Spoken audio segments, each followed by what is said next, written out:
जय हिंद दोस्तों। आज का टॉपिक होगा बाल मन पर हिंसा की छाया। आज हम समझने की कोशिश करेंगे कि बच्चों का जो मन होता है उस पर जो हिंसा होती है आसपास उसके, उससे कैसे प्रभाव पड़ता है या अब तक कितना प्रभाव पड़ा है, और अपने कंट्री के परिप्रेक्ष्य में हम बात करेंगे। अभी आज जनसत्ता के एडिटोरियल में ये आर्टिकल आया हुआ है, उसी से हमने कुछ डेटा और फैक्ट्स निकाले हैं और उसी के आधार पर आज हम इस टॉपिक को डिस्कस करने जा रहे हैं। देखो होता क्या है एक्चुअली में, बच्चों को सुरक्षित और सम्मानजनक जीवन देना हर देश की प्राथमिकता होनी चाहिए, फर्स्ट प्रेफरेंस होनी चाहिए। संसार के किसी भी भूभाग पर यानी कहीं पे भी अस्थिरता, हिंसा और सामाजिक आर्थिक विसंगतियां जहाँ होंगी, उसका सबसे अधिक प्रभाव पड़ेगा बच्चों के मन पर। लेकिन आज ही हम इसको डिस्कशन क्यों कर रहे हैं? आज ऐसा क्या हुआ है? अभी हाल ही में क्या हुआ है, संयुक्त राष्ट्र महासचिव एंटोनियो गुतेरेस ने बच्चों को बेहतर सुरक्षा के लिए सरकार द्वारा यानी इंडियन गवर्नमेंट द्वारा जो कदम उठाए गए हैं उनका हवाला देते हुए बच्चों पर जो सशस्त्र संघर्ष जो होता है ना, उसके जो प्रभाव पड़ते हैं उसको लेके एक रिपोर्ट आती है। हर साल एक रिपोर्ट आती है चिल्ड्रन एंड आर्म कॉन्फ्लिक्ट नाम से।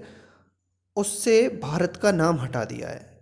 यानी कि बच्चे और सशस्त्र संघर्ष नाम से एक जो रिपोर्ट आती है हर साल यूएन की, उससे इंडिया का नाम हटा दिया गया है। ये लगातार 2010 से चला आ रहा था, यानी कि 12 साल बाद भारत का नाम इससे हटाया गया है। अच्छा, ऐसा होता क्यों था कि जो जम्मू कश्मीर है ना, जम्मू कश्मीर रीजन है, उसमें जो हथियारबंद समूह है, जो उनके द्वारा क्या होता था, नाबालिग बच्चों की भर्ती कर ली जाती थी और उनसे कुछ हिंसात्मक कार्य कराए जाते थे, उन्हें हथियार दे दिए जाते थे। तो उससे क्या होता था, जो सुरक्षा बल होते हैं वो उन्हें हिरासत में ले लेते थे। तो फिर उससे उन्हें प्रॉब्लम्स होती थी, प्रॉब्लम क्रिएट होती थी, उनकी पढ़ाई लिखाई सब रुक जाता था। और हो सकता है कि अपंग गोली लग जाए तो अपंग हो जाए या फिर जान तक जा सकती थी। ऐसी घटनाओं की वजह से ही इस रिपोर्ट में भारत का नाम हुआ करता था। अभी भी बुर्किना फासो, कैमरून, लेक चाड बेसिन, नाइजीरिया, पाकिस्तान, फिलीपींस जैसे जो देश हैं ना, इन देशों में अभी भी 2023 की रिपोर्ट में भी इन बच्चों के जो संघर्ष को लेके उनके मन पर जो प्रभाव पड़ता है, उसकी रिपोर्ट जो होती है बच्चे और सशस्त्र संघर्ष, उसमें अभी 2023 में भी इन देशों का नाम है। हिंसा और युद्ध के हालात को देखने भोगने वाले बच्चे इंसानों के बर्ताव और व्यवस्थागत नियमों के प्रति भी सशंकित हो जाते हैं। यानी उनके आसपास जो हिंसा हो रही होती है उसे देख के वो हर किसी को इसी नज़र से देखना शुरू कर देते हैं। उनके मन पे बहुत ज़्यादा इफ़ेक्ट पड़ता है।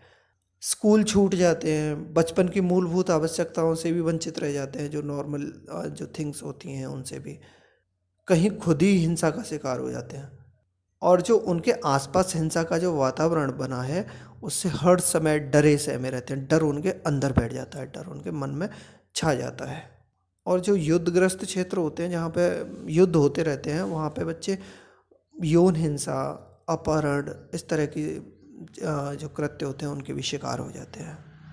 लैंगिक हिंसा बढ़ जाती है, नशीले पदार्थ का सेवन बहुत ज़्यादा करने लग जाते हैं, उनकी लत लग जाती है बच्चों को, तो उनके पूरे जीवन को बर्बाद कर देती है वो। पिछले 1.5 दशक में ही अगर हम देखें ना, तो ऐसे संघर्ष से चलते हुए 20 लाख बच्चों की जान जा चुकी है और न जाने कितने अपंग हुए हैं।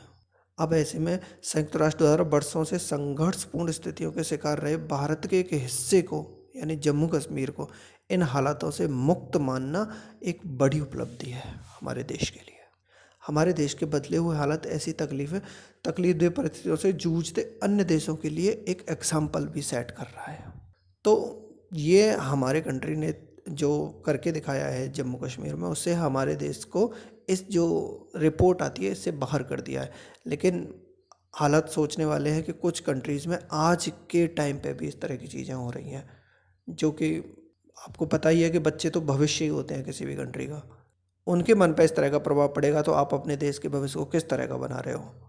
आशा है कि आपको बहुत समझ में आया होगा और इस तरह के तथ्य को जानते रहने के लिए हमें जागरूक होना बहुत ज़रूरी है। देश में क्या हो रहा है, कहाँ पे क्या हो रहा है, दुनिया में क्या हो रहा है। और अगर वीडियो आपको पसंद आया है तो शेयर करिएगा। धन्यवाद।